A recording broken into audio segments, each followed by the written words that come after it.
Israel में भी अंधभक्त हैं, जी हां। और वो अंधभक्त कौन है? इजराइल के सेटलर, इजराइल के कब्जा करने वाले आतंकी लोग। अब उन्होंने तमाम हदों को पार कर दिया। अरब खामोश रहा। मेरी पुरानी वीडियोस हर दिन डे बाय डे आप बैक जाइए, आपको मैंने डे बाय डे बताया है कि आज सेटलर ने क्या किया, आज इजरायली सेटलर्स ने क्या किया, आज इजराइल के कब्जाधारियों ने क्या किया। मैं आपको बता रहा था और ये भी कह रहा था कि अरब चुप है इसलिए हो रहा है। आज तमाम हद पार हो गई।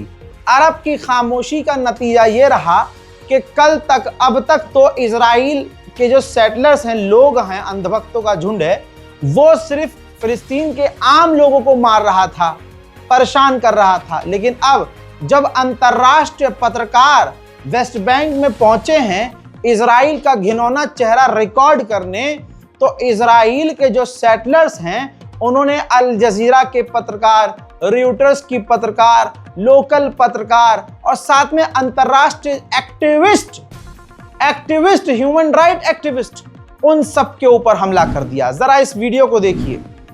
अरब ने ही जारी की है बाद में ये वीडियो। ये देखिए, अल्लाह अकबर। ये पत्रकारों के ऊपर, ये देखिए, ये किस तरह से उनके मुंह के ऊपर, उनके जिस्म के ऊपर, पत्रकारों के ऊपर हमला किया जा रहा है। इजराइली सेटलर्स, जर्नलिस्ट और किसानों पर भी हमला करते हुए वेस्ट बैंक में नजर आ रहे हैं। तो देखा आपने, ये तस्वीर बिल्कुल एक्सक्लूसिव है, किस तरह से पत्रकारों के ऊपर हमला किया जा रहा है। और हमले में पता है वो हाल क्या हुआ है? ये देखिए दोस्तों, सादिक रयान नाम के जो फिलिस्तीनी इंटरनेशनल लेवल पे जो पत्रकार हैं, उनके हेलमेट का हाल देखिए क्या हाल हुआ है। इसके बाद ये दूसरी महिला, आप ये देख सकते हैं, वीडियो है जिनकी हमारे पास, ये रॉयटर्स की फोटो जर्नलिस्ट हैं। दुनिया का सबसे बड़ा चैनल है रॉयटर्स, पत्रकारों की एजेंसी। अब आप देखिए कि उनकी जो प्रतिनिधि है वो कितनी बुरी तरह से इजराइल के आतंकी हमलों में घायल हैं। वेस्ट बैंक में हमला हुआ है इन पर। अब ये दो तस्वीर अल जजीरा के पत्रकारों का देखिए, क्या हाल किया है अल जजीरा के पत्रकारों का वेस्ट बैंक में इजराइल के सेटलरों ने। और दुनिया कहती है कि नहीं, इजराइल बहुत अच्छा है, ईरान बुरा है। अरे इंसानियत के लिए खतरा इजराइल। अब अगली तस्वीर ये देखिए, फॉरेन एक्टिविस्ट, ये विदेशी एक्टिविस्ट है जिसका हाल आप देखिए क्या किया गया है, खून में लथपथ है। वहीं किसानों के ऊपर इजराइल की फौज हमला कर रही है। ये देखिए कि वेस्ट बैंक का मंजर है भाई, गाजा तो आप किनारे रखो। ये देखो फिलिस्तीन का वेस्ट बैंक, जहां पर इजरायली फौज और इजराइल के जो सेटलर्स हैं फिलिस्तीनी किसानों पर हमला कर रहे हैं। अल्लाह अकबर। जुल्म के इंतहा है। वेस्ट बैंक में एक स्कूल के बच्चे को कुत्ता बनवाकर, जमीन पर हाथ के बल कुत्ते की पोजीशन बनवाकर उससे भौंकवा रहे हैं, कुत्ते जैसे एक्टिंग करवा रहे हैं। ये बच्चों के साथ इजराइल की हथियार लेकर जो फौज वेस्ट बैंक में तैनात है वो कर रही है। अगली तस्वीर देखिए, ये देखिए, यही वेस्ट बैंक है भाई। वेस्ट बैंक में फिलिस्तीनियों के घरों पर रात के अंधेरों में आग लगा दी गई है। वहीं दूसरी तरफ एक और तस्वीर दिखा रहा हूं, ये सब खुल्लम खुल्ला हो रहा है।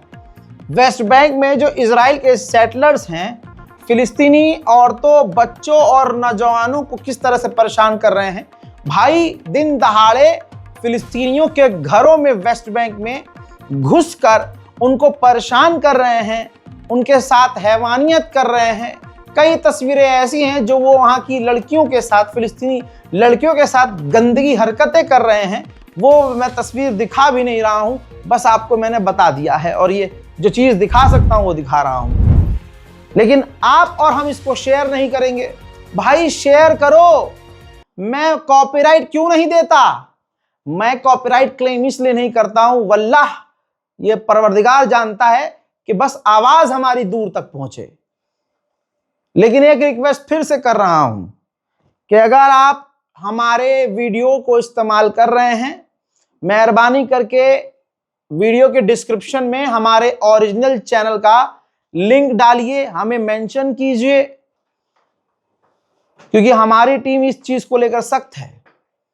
जिस दिन मैं थोड़ा सा सख्त हो जाऊंगा तो ऐसे जितने भी फेसबुक पे चल रहे हैं जो हमारे कंटेंट इस्तेमाल कर रहे हैं लेकिन क्रेडिट नहीं दे रहे, और इससे क्या होता है, इससे हमारे लोग परेशान होते हैं। फॉर एग्जाम्पल, आपके पेज पर हमारी वीडियो पोस्ट हुई है और ऐसे 50% लोग हैं जो फेसबुक पर वीडियोस हमारे देखते हैं आपके चैनल पर और आपके पेज पर आकर। उनको लगता है आपका पेज ही असली पेज है और आप ही रजाग्राफी हैं। फिर आप उनसे बात करते हैं या वो आपको मैसेज करते हैं, तो ऐसे में गलत जो शैतानी दिमाग है वो गलत चलता है। और बहुत सारे पेज चलाने वाले लोग ऐसे हैं जो मोहम्मद रजा बनकर ऑडियंस से बात करते हैं, लड़कियों से बात करते हैं, फिर बाद में कई हफ्तों बाद बात घूमकर मेरे पास आती है कि जी हम आपसे बात कर रहे थे इतने दिनों से। मैंने कहा किससे बात कर रहे थे भाई? फलाना आपका फेसबुक पेज है। मैंने कहा भाई फेसबुक पर तो हम अपलोड ही नहीं करते, फेसबुक पर वाहिद इकलौता ये पेज है मेरा, देख लो ध्यान से, वेरीफाइड है, रजाग्राफी मीडिया नाम है पेज का फेसबुक के। मेरे स्क्रीनशॉट लगा रहा हूं, ओरिजिनल फेसबुक पेज मेरा यही है, ब्लू टिक है, वेरीफाइड है। अगर इसके बावजूद अगर आप किसी और चैनल पर, किसी और फेसबुक पेज पर हमारी वीडियो देख रहे हैं तो भाई वो हमारा फैन पेज है, उसकी जिम्मेदारी मेरी बिल्कुल नहीं है। आपको डायरेक्ट कंटेंट देखना है, खबर डायरेक्ट देखनी है तो मेरा यूट्यूब चैनल रजाग्राफी अनस्क्रिप्टेड यूट्यूब पर लिखिए, आपके सामने जो पेज आएगा जिस पर ये वीडियो सबसे पहले अपलोड हुई है वो ओरिजिनल है। ये सफाई भी देना जरूरी है भाई, माहौल खराब है। अब सुनिए, वेस्ट बैंक में पूरी तरह से कब्जा हो रहा है। तस्वीर चंद दिखा रहा हूं आपको, ये देखिए, स्पुतनिक, रॉयटर्स, अल जजीरा सबने कवर कर दिया है। वेस्ट बैंक में जो सेटलर्स हैं वो पहुंचे हैं और वहां पहुंचने के बाद उन्होंने अपने मतलब बिना सरकार की इजाज़त, और इजाज़त लेने की ज़रूरत भी नहीं है, नेतन्याहू तो चाहता ही यही है, तो उन्होंने चेक पॉइंट बना लिए हैं, फिलिस्तीनियों की वेस्ट बैंक पर खाली ज़मीनों पर कब्जा कर लिया है, कंटेनर मकान बना लिए हैं, वहाँ तंबू गाड़ दिया है। तो यानी वेस्ट बैंक के अंदर पूरी तरह से कब्जा चल रहा है। मैंने क्या कहा, गाजा में जो हो रहा था हो रहा है और वो होगा, लेकिन इधर वेस्ट बैंक में देखिए, रात को घर जलाया था ना, दिन में यह हाल देखिए। अल्लाह अकबर भाई, ये हर जगह का हाल है। वेस्ट बैंक में इजराइल के अंधभक्त ये रोज कर रहे हैं, नेतन्याहू के अंधभक्त रोज कर रहे हैं। रात को फिलिस्तीनियों के मकान में आग लगाते हैं, सुबह उनका घर कुछ इस तरह से जलकर राख हो चुका होता है। हस्बी अल्लाह व निअमल वकील। गजा के वेस्ट बैंक में जो यूएई के द्वारा मदद, तस्वीर देख लीजिए, मदद भेजी जा रही है, खजूर है और कई तरह के खाने वाले आइटम हैं। तो इजराइल के फौजी ही, इजराइल के जो फौज है वो खुद बॉर्डर पे से उन ट्रकों से तमाम साजो सामान चुरा रही है। ये इजराइल की फौज की हकीकत, साले चोर हैं। इजराइल के डिफेंस मिनिस्टर ने धमकी दी है कि जब तक हमारे आखिरी कैदी तक की, यानी हमारा आखिरी वो हॉस्टेज जिसकी लाश हमें नहीं मिल जाती, जब तक नहीं मिलेगी लाश हमें, हम तब तक अपनी फौज के साथ कोऑपरेट करेंगे और ऑपरेशन गजा में चलाते रहेंगे। ये एक बहाना है। मान लीजिए सारी लाशें अगर लौटा भी दी, उसके बाद भी इजराइल कहेगा, लिख के देता हूं, कहेगा कि नहीं अभी 3 लाशें बाकी हैं जी, 3 लोगों की लाश तो लौटाई नहीं है, लिहाजा हमले जारी रखेंगे। इजराइल की ये मानसिकता है, याद रखिएगा। उधर कतर का बयान आया है, हाई लेवल ऑफिशियल ने बयान दिया है कि हमें कोई शक नहीं है कि जो इजराइल ने हमारे यहाँ हम पर जो हमला किया था, जाहिर है हम मानते हैं इस बात को कि अमेरिका की परमिशन से किया था। यानी अमेरिका ने कतर से माफ़ी मंगवाई नेतन्याहू से और तमाम चीज़ें की और कतर ने माफ़ भी कर दिया। लेकिन अब भी कतर ये बात बोल जो रहा है कि अमेरिका के कहने पर ही, परमिशन से ही किया होगा, ये इस बात की दलील है कि ईरान की बात सही साबित हुई है। इसी कतर ने अपने मुल्क में सबसे बड़ा अमेरिका का बेस खुलने दिया और ईरान ने कहा तब भी कि अमेरिका और इजराइल ये गद्दार हैं, इनकी दोस्ती खतरनाक है।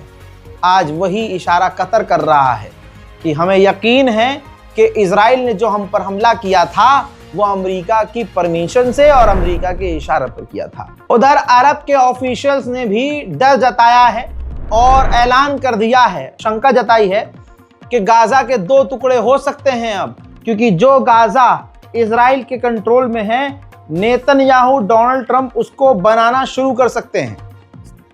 इससे ऑटोमेटिकली गाजा 2 हिस्से में बढ़ जाएगा और जो पहला हिस्सा होगा अंदर का, वो गाजा का छोटा टुकड़ा होगा जो हमास के कंट्रोल में होगा।